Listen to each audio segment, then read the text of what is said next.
Hello, I want to share with you today how to submit something from the to-do list. Now, mine looks a little bit different because it is a test model and not a student.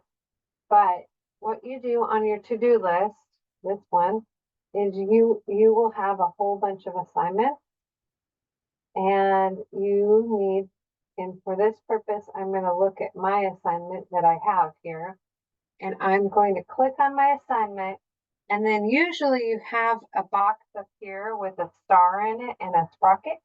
Click on that and complete your assignment.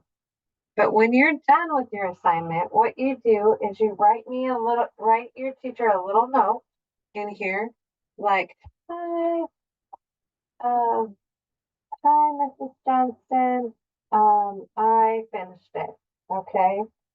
Hi, Mrs. Johnston.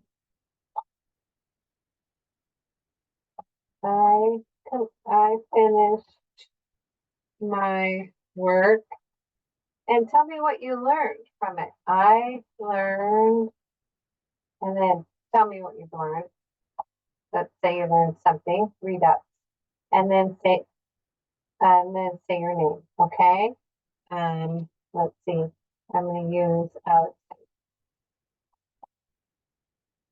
my dog. And then you're going to have a little button down here, and you're going to submit. Press the submit button. And that is how you submit your to-do list.